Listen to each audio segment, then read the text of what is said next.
Welcome to the Clarity for People podcast, where we talk about everything personal development, getting coached, and becoming a coach in the pursuit of growth and greatness.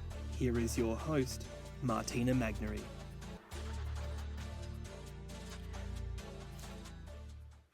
Well, hello, folks. Today I'm talking to Declan Bainbridge, and we're discussing how to create a voice of influence and a circle of influence.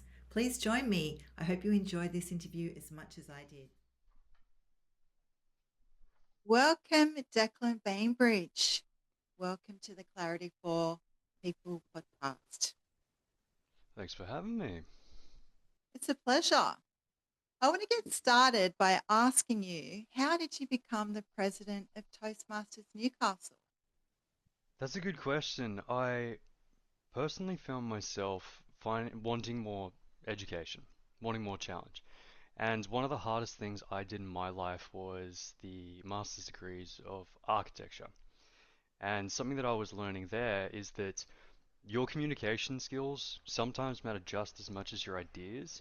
And so to keep that education going, I was like, all right, what's one of the hardest things I can tackle here? I loved our little community. And of course, yeah, things just went from there. Okay, so good communication skills are one of the key predictors of success, and it's a no-brainer that actors and public speakers of all kinds have higher pay grades and recognition in society. Does that apply to architecture as well? Communication skills have to, because let's use a home as an example. For a lot of people, it is the most intimate thing that they can put their money into. It's one, a lot of money. It's a home where you have to relax. Sometimes you work from there, you're gonna raise family there, have people over, and it's in your hands. If you cannot make their ideas feel real and safe and sensible, then they're not going to trust you with it. It is something that you have to nail. And whether it's someone's home or someone's building, just commercial or something they run business out of, it's still massive amounts of resources, time, and love put into a lot of these structures. You can't stuff it up. So they should have faith in the person that they're putting that project into your hands. So you're selling your skills, you're promoting what you do, and it's really important to be a good speaker. Yes, but they also need to feel like their ideas are being heard and like their ideas are actually being reflected too, and it's not just you trying to turn it into something take control of the idea. Interesting, yeah. Okay, so I know you've won an award for your speaking skills. Can you tell our audience about that? The evaluation contest of Toastmasters. There are multiple different contests in Toastmasters, but this one that I was competing for was evaluation. And to sort of crush the concept of it down, it is your ability to provide education based on something that is given then and there. You don't know what it's going to be. There is no preparation you take in with you. It is just someone has started speaking, and let's highlight some things about it. That competition, it taught me a lot. It absolutely taught me a lot because not only are we sort of providing that evaluation for a speaker and you want them to improve and you want to serve them, which is the purpose of these evaluations. You yourself during your evaluation are being evaluated. It just becomes this snowball with Toastmasters a lot of the time. And being up on stage like that, competing, you feel your heart in your throat and things like that, but everything has felt so much easier since then too. That competition absolutely checked the box for me, and things started to snowball from there. So, do you believe people are born with this natural ability when it comes to speaking, or is it something that you can pick up at any stage in life? Well, we know the term gift of the gab, and I'm sure we've all met someone who has that gift. They can just talk and own a room. But, you know, one of the things that one of the reasons why we teach these communication skills is because, yes, it is something that you can learn. And it is something that, yes, some people will pick up easier, but, but everyone can learn this skill. And you don't need a certain type of voice. You don't need to look a certain way. The way you speak changes the way that people listen. And anyone can do that as long as they have access to the ability to speak. So, for example, anyone can create a sense of urgency by speaking very quickly and elevating themselves. You can make people feel nervous, or just maybe you're trying to communicate passion by just increasing so many things. But if you're trying to give, say, an emotional delivery, you might slow down, focus on your pausing, and just put that emphasis in there. Use like softer tonation, inflections that go downwards at the end of sentences, things like that. And it all can come together. Anyone can learn this stuff. Mm-hmm. Yeah, I was going to ask you for some tips. What would be your signature tip there, Declan, apart from Signature what you tip. just said? Something that I fell into the trap of for many, many, many years is trying to just fill space with conversation that makes it sound like the conversation is flowing, that you and the other person you're speaking to is having a very easy dialogue. But a lot of fluff and filler comes out when you start doing that. And you say a lot of ums to hold space and filler phrases and things.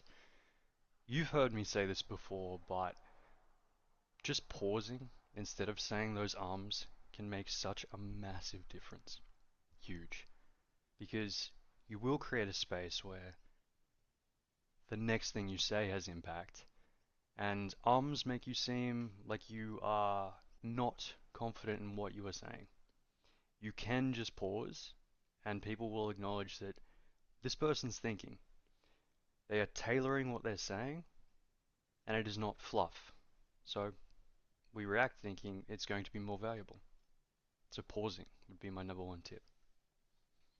Pausing and speaking slower. Slower can work.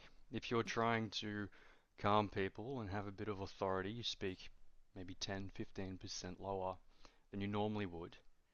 And we react to things before we even process the words. That's that's been said for a very long time. And if you are hearing something that is calm and collected, we as human beings are going to mirror that before we even realize what those words were. Very Hmm. interesting. Okay, so let's delve deeper into personal development.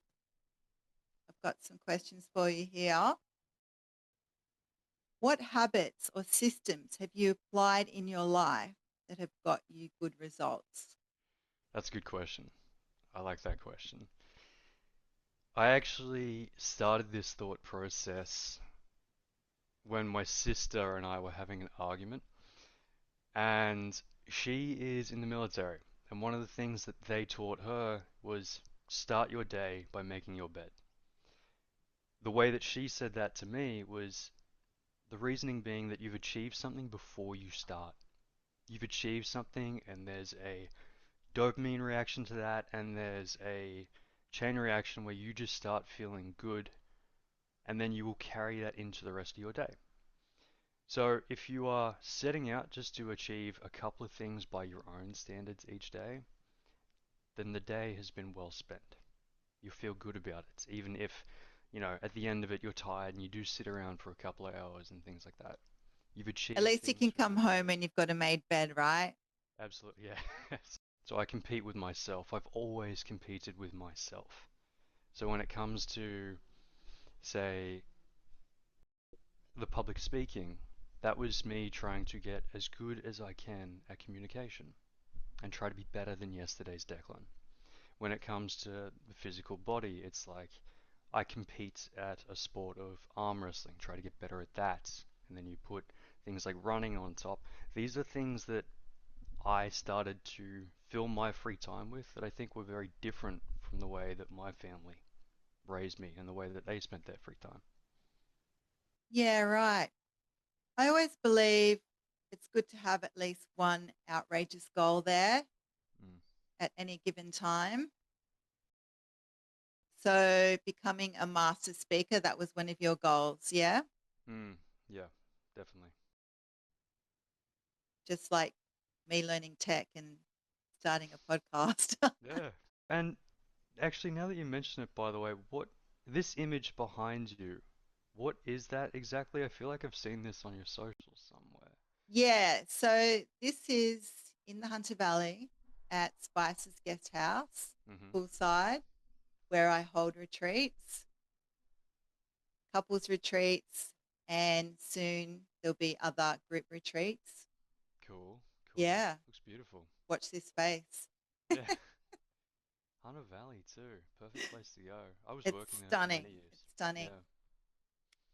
Yeah, there's spa treatments and hot air balloon rides. Do you find that that space really opens people up to the conversations you're having with them too? Well, it's just a very relaxing environment. So I believe it's a really good place to learn some stuff, get a psychoeducation, and retain more information, basically, when Right. it comes down to it. And it makes coaching more enjoyable, obviously. Yeah, for sure. Looking at that. Yeah. So getting back to you, though, how do you personally maximize your human potential and embody that growth mindset? Mm. The growth mindset, that's something that you and I have talked about in length before. And for me, it used to be, as we do when we're a lot younger, we compare ourselves to other people. We do that quite a lot, and hopefully we sort of grow out of that a little bit more as we come into, full-time professional life and trying to create our own things. That is something that I think it's a thought process that starts with careers a lot of the time. But for me, I set a series of these goals that had to sort of span the whole spectrum of life. There are things that I value socially, things that I value physically, there are things that I value in a creative sense, and also things that I value just about thinking, just thinking. So I know I've already used the word competitive, but competing with yesterday's version of yourself, just trying to tick those boxes and get better, that's how I do it. There are some hazards with that, is that you can be extremely hard on yourself, very. And if you are not better than yesterday, then you feel like sometimes the day has been somewhat wasted. But you do seem to develop a healthier relationship with that when you realize that some days you just cannot do that, but you did try to be better than yesterday.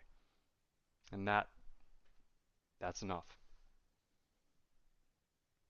Yeah, okay. So you've got that competitive edge by the sounds of it. Are you a perfectionist?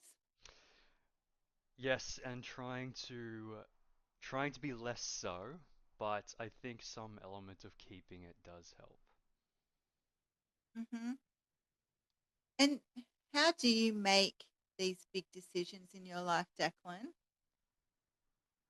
Some people use their gut intuition, some people have methods. Mm, What's the it's a case for really you? good question. I used to go off gut intuition quite a lot. These days, I seek far more perspectives before I make these big decisions. Start with things like friends, and you talk to your, peers in your workspace. But then going to talk to your competition, people who you might be in a friendly rivalry with or something like that, getting their opinion on what this decision could mean for your life can be really interesting. Really interesting. That's something that I learnt through, competing at sports and things like that. You maybe go talk to the person you're up against in a couple of months or something. But some of the biggest lessons I've had about, say, directions that I should be taking my body for a sport that does demand that of you, Those answers I seriously cherish. Well, I was actually going to ask you about relationships. I like to categorize people in my circle as safe people or Hmm. influential people. Who, firstly, is your circle of safe people and how do you qualify them, Declan? Safe people. Yeah, yeah. I saw this question and asked my partner this because I had a lot of thoughts about it, and her answer really clicked with me, and I sat on that for a while. For her, it was about time. I like that answer because we spend time with people, and it is not just the words that they say. It is not just the intentions that they, make apparent to you instantly. It is, do they hold up to the standards that they are advertising? So time allows them to prove themselves and for you to understand if you like what you are seeing. So time. Time is the answer. For me, it's kindness. Mm. That's how I qualify my safe people. Kindness is a very good answer. You want to think that kindness is going to be present in the people you surround yourself with. And I think that time could be one way of proving that kindness too, rather than just charm and suave words. Yeah, kindness and reliability and Hmm. consistency. Beautiful. hmm And what about your circle of influence? You mentioned them before, but who would they be and what qualities do they have? Yeah, we've heard the phrase before, you are a combination of the five people you spend the most time with. hmm Or sometimes that number does change, but five is one I hmm hear a lot. That is a topic that has been a big conversation in my circles lately. I'm someone who is quite proud of having an extremely varied collection of friends, peers, things like that. From people that are maybe, and I won't talk about politics too long, but more right wing leaning, left wing leaning, people that are from very different socioeconomic backgrounds, different cultures and countries. I take a lot of pride in knowing these people and talking to them about what they think of everything, everyday life. And there is something about gathering that much information. The idea starts with the five people we spend your most time with, and we would crush that down to a dinner where we invite anyone we want. I would invite my five friends that are least likely to get along with each other. Least likely Oh, to get along. Yeah, because I've spoken to these people at length. They're friends of yours. You're going to stay in touch with them.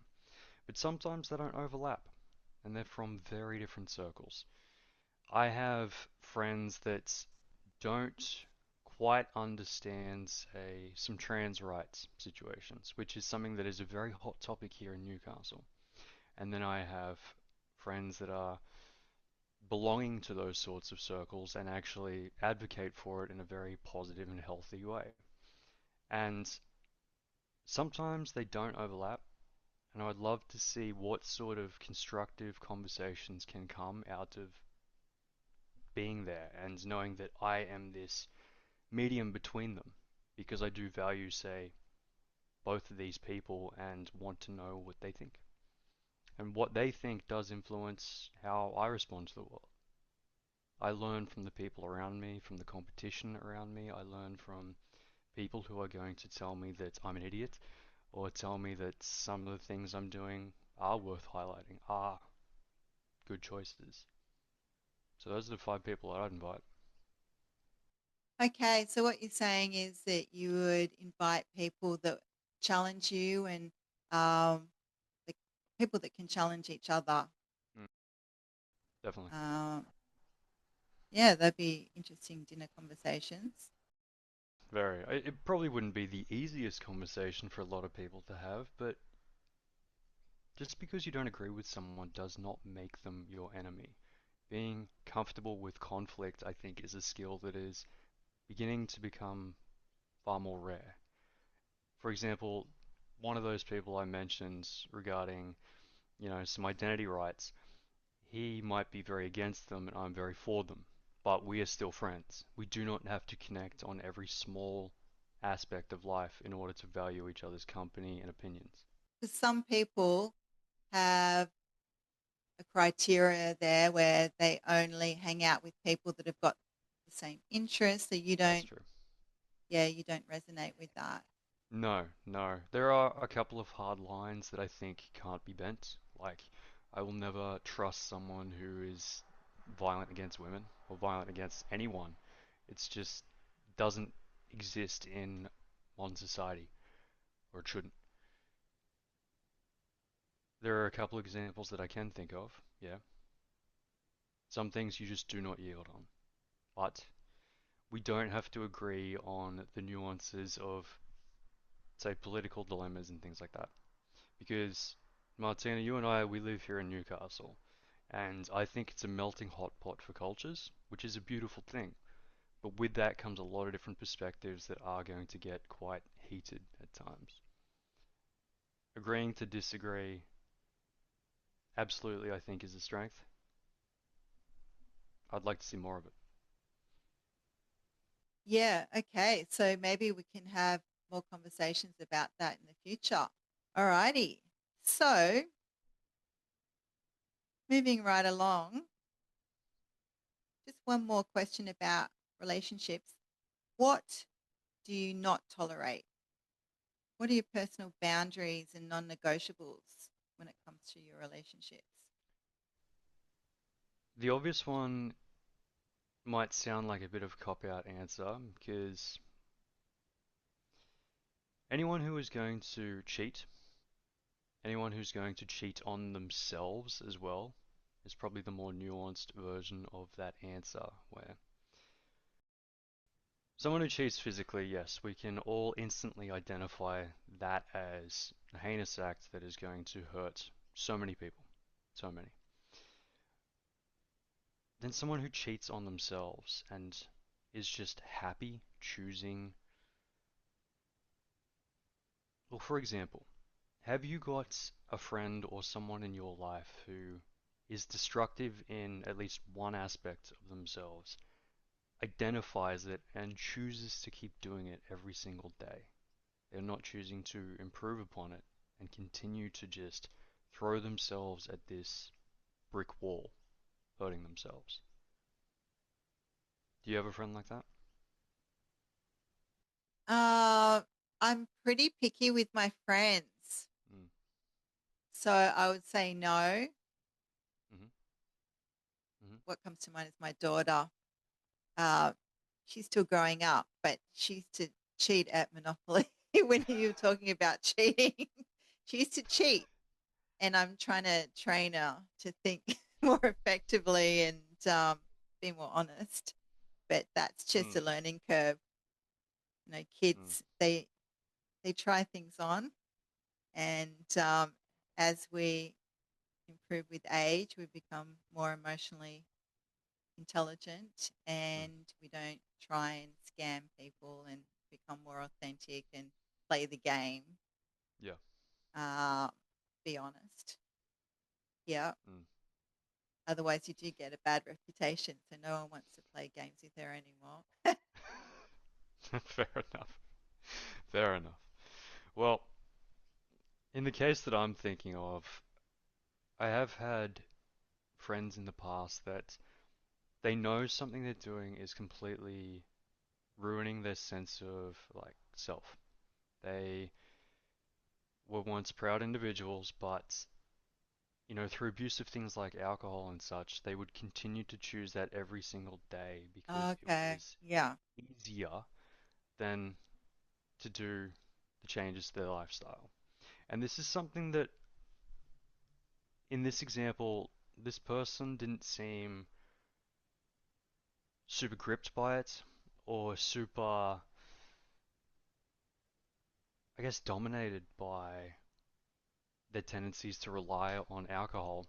It was just an easier lifestyle than it was to actually make the healthy changes. This was something that they would just do because it was there. And the way they would word that to me, it's like that sounds like they could fix that so easily. They did not sound like they were just consumed by it, yet they still chose to do it. Why would you keep making the decision to damage your life like that day in, day out? And it was that lack of wanting to improve that they started to look at themselves differently, and I started to look at them differently. Mm. It was, Well, yeah, any use of substances, it's a distraction from self. yeah, So basically, you're not wanting to feel your feelings and understand who you are at a core level, and you mm, want to distract from that. absolutely. Back They're themselves never from good growth. friends to have Mm, in that regard because uh, all their behaviors are subconscious and not conscious. Yeah. mm, So they're always going to make poor choices, say the wrong thing, sabotage. yep. In this case, it sounded like it was a conscious decision. It was, I know this is gonna fuck me up, but I'm gonna keep doing it. Like, why? Mm. Why? And that is someone who is not currently present in my life. I did try to support them, but it was clear that they just did not want to make changes.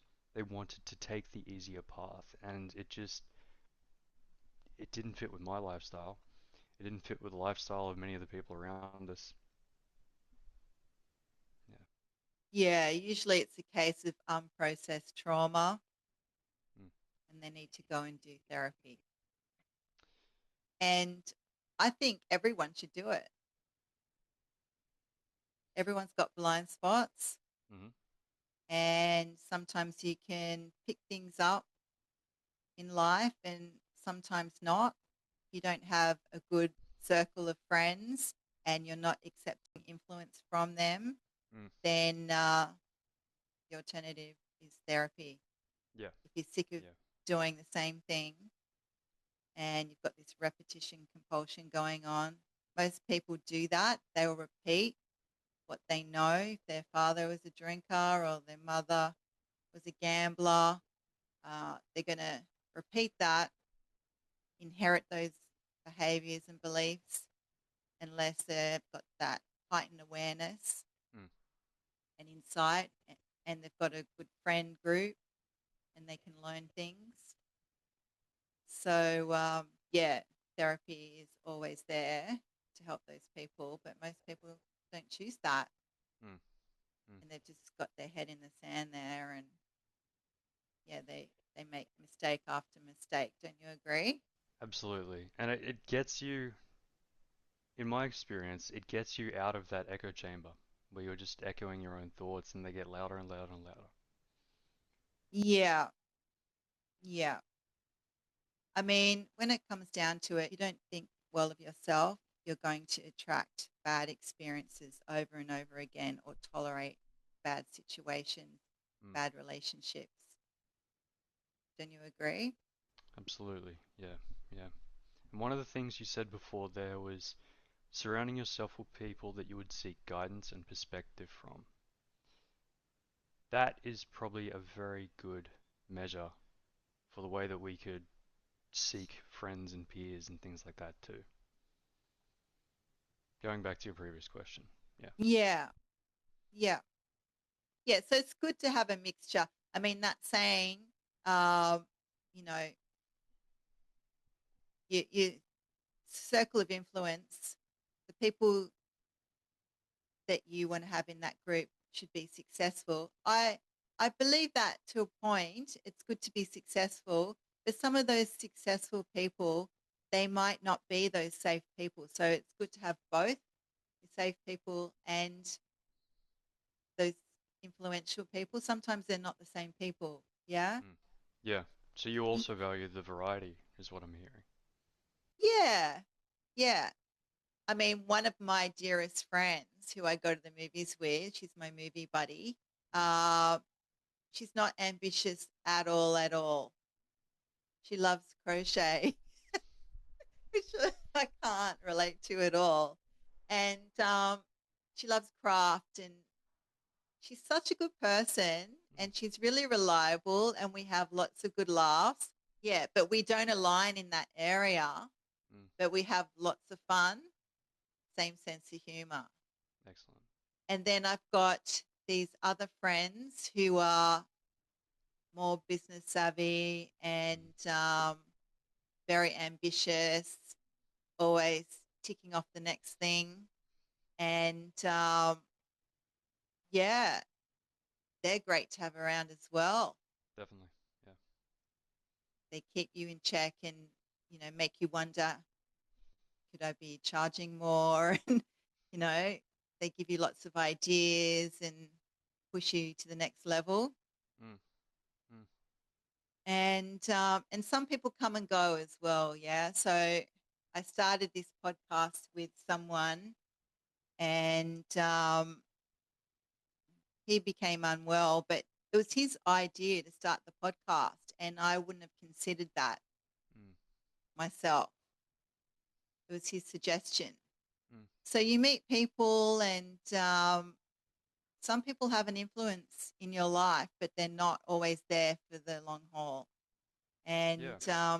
yeah, you just have to let go of people and meet new people. Some people aren't supposed to be there for a lifetime, but you can still have good connections and get great ideas. And yeah, that's life. Mm. Friends got to end in it sometimes. Friend. You're talking about here with guidance perspectives and things from other people around us that we choose. We choose these people. But I think a lot of your standards have to be dictated by yourself for yourself and not reflective of those that are around us at times. I know I've used the word competition quite a lot today, but something that I used to do while younger was compete against external factors, which sometimes and often you have very little control over. But if you compete against yourself, suddenly, you know, you're adjusting your standards for yourself by the conversations you have with those around you. But you're still setting those standards for yourself. So that as you achieve things in those aspects of life, suddenly you start feeling good about it.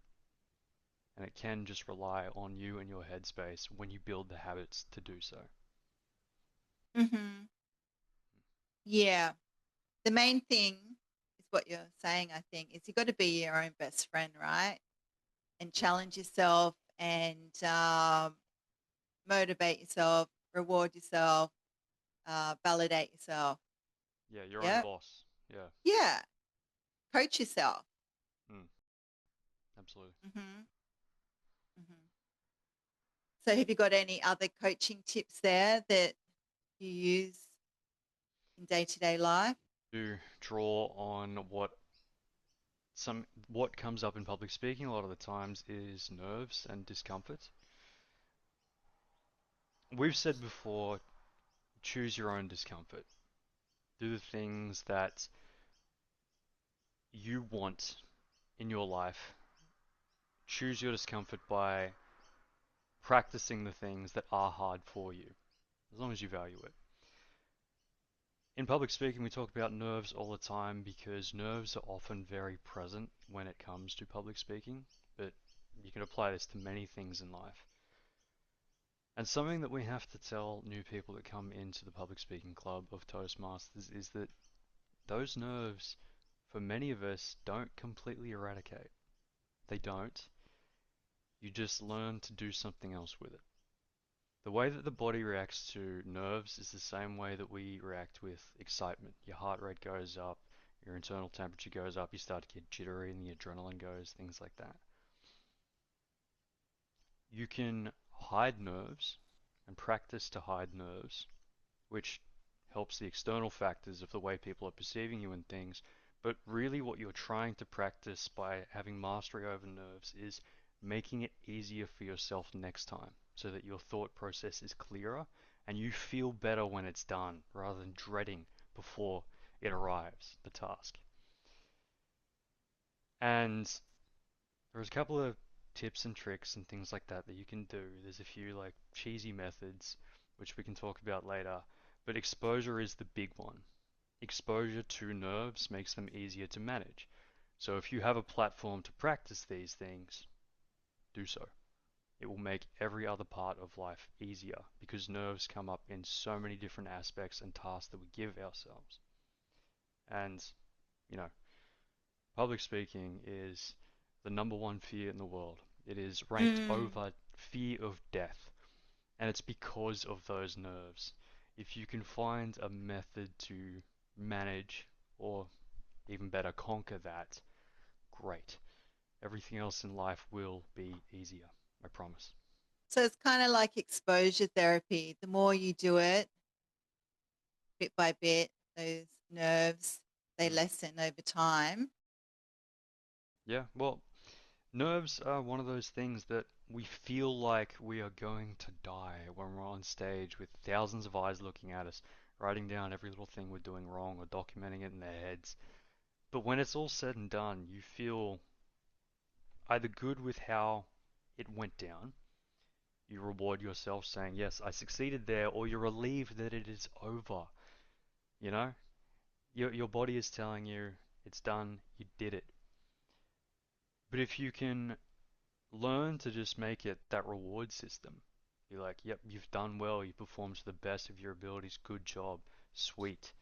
That is nothing but empowering. Nothing but. Yeah. Hmm. Sometimes it helps to do EMDR therapy on this kind of thing as well. Yeah, okay. Mm. Yeah, I've used it for clients who, had problems going for interviews because that's another experience where people get nervous and, Absolutely. public speaking also. And usually there's some backstory or some experience in someone's past. Could be at school giving speeches in front of a classroom. I know that was the case for me. I remember at high school giving a speech and everyone was talking amongst themselves and not listening. Mm. And that really affected my confidence. So, yeah, you can do EMDR on this, Mm. score the emotional charge of those nerves out of 10.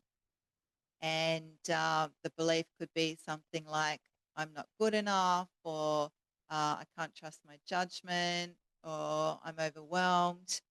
Mm. A lot of people go into freeze mode where the rational brain shuts down and they can't think about what they need to say. Yep. They freeze up, body takes over. Mm. And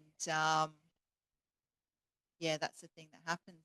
People, they kind of freeze and clam up, can't get their Absolutely. words out.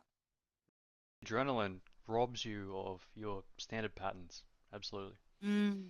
Yeah, and something that we were discussing as a club a year and a half ago, and this is an idea that we've gotten away from, but for someone who is trying to tackle nerves and they're trying to look at it more, not philosophical, it's not the right word, but take a more cerebral sort of attack at managing it. One of the ideas we played with was looking at yourself from the third person. Look at yourself as a character and really zoom out. And as you sort of shield yourself behind like a character, which is just pretty much the same version of yourself, but you look at it in a different way, it makes the problem seem a lot smaller. It makes those nerves when you're on stage kind of feel more insignificant. And while that does work to some extent for most people, it was what we were discussing before that was more valuable, which is the exposure. And it's the controlled exposure. You have chosen that discomfort, and therefore you have ownership over all of the reward that your body just says to you, hey, you've done this, great, you got through it, you did not die, like your body is chemically telling you, and you just get to feel good about that. That is more valuable than this third person character thing, but if anyone is struggling and they are starting a journey when it comes to being in the spotlight, just try it out and see how you Yeah, feel. okay. I've heard it's a good idea to punch the air before you give your speech, also things like that. Yeah.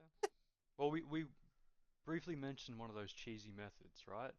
And one of the ones that we were speaking to one of our members about is before he went and did this basically long form podcast on a stage, he went and did about 50 push-ups.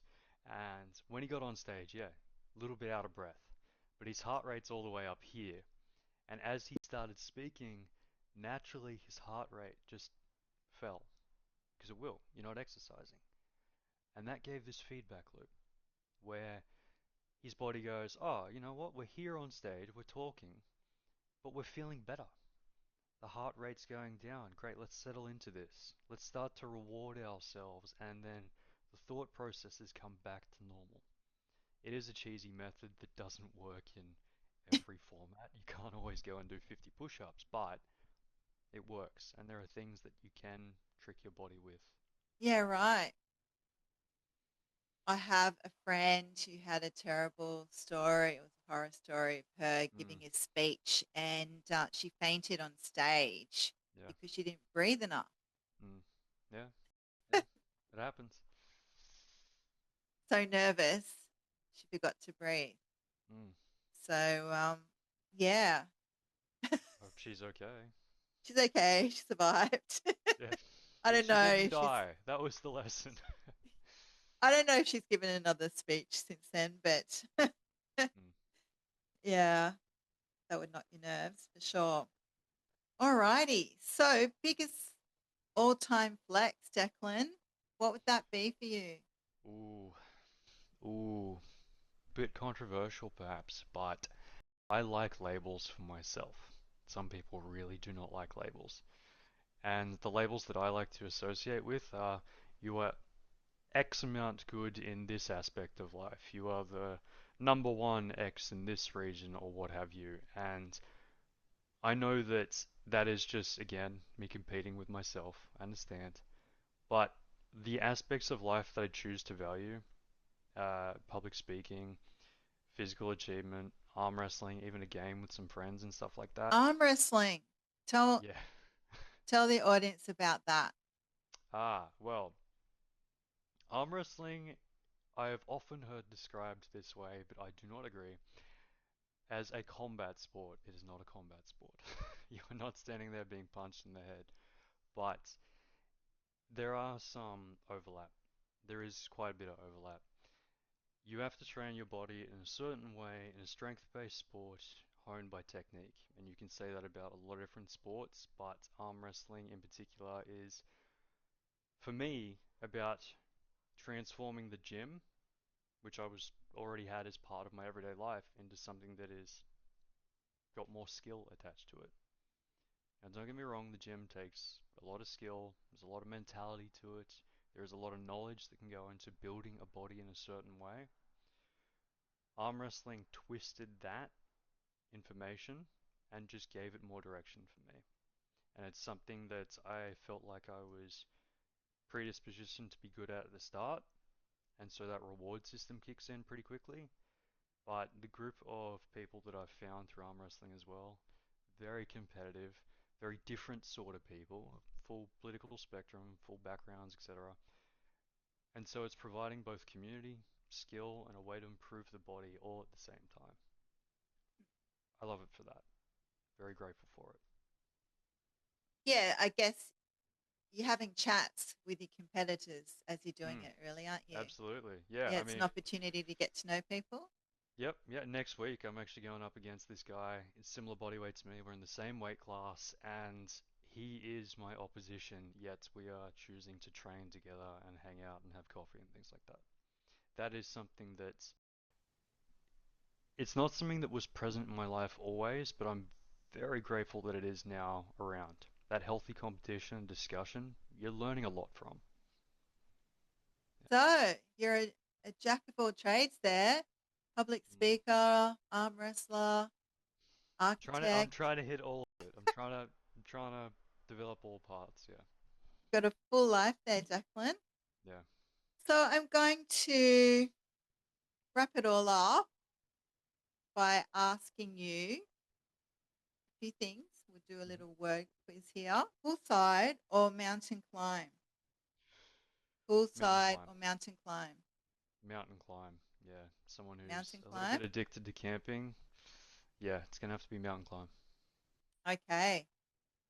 Big breakfast or protein shake? Ah, you hurt my soul picking between those two. Best way to start a day is with bacon and eggs. We have 2 protein shakes a day, so Oh, both. yeah, I think I'm gonna go with big breakfast. It's more fun. Alrighty. What about books or podcasts? Another hard choice. I'm gonna have to go with books. I'm gonna have to go with Books. books. Yeah. It's more self-directed learning and that feels better to me. So, last question. What would be your favorite book recommendation? A book that's really had an effect on you? Hmm. Personal development book maybe, non-fiction. Yeah. Here's one I wrote a speech about. I've written a couple of speeches about, and there's excerpts in it that I find myself practicing more and more every day. Chris Voss is the author, and the book is Never Split the Difference. It was sort of in the I've read zeitgeist that. of. Yeah. You've read it? Yeah, it's Excellent. good. Amazing. Yeah. Yeah. I know it was popular in the self-development zeitgeist about a year and a half ago. I found it sort of about 9 months ago now, I believe, and taking negotiation skills from such a high octane, high life risk scenario and applying those to everyday life, that to me spoke a lot about your ability to manage nerves and your ability to just test your persuasive influence. This does not mean manipulating people, it means using things like some basic tone, basic inflections of how you can use your voice, or structure, which is something that can be very challenging but very rewarding with how we structure our sentences. All of this stuff was fascinating to me. And this book tied together so many different aspects of life that I value. So if anyone is interested in reading about how a hostage negotiator's career can apply to everyday life, whether it's dating or how you build friends, how you sell things, Mm-hmm. give it a go. Wow, that's a great way to end this talk. Thanks for that. I'm going to read that again because I did Yeah. enjoy it. Thank you for having me. This was great. Thank you, Declan. I'm sure we'll have another chat again one day. Very keen. But yeah, great tips there and insights. I really enjoyed talking to you. Likewise. Thanks so much. See you soon. See you next Bye-bye. time. Thank you for listening. If you found value in today's episode, hitting the like or subscribe buttons or by leaving a comment is a great way to support our channel. For more info on our evidence-informed coaching programs and coaching certifications, go to clarity4.com and sign up for our newsletter.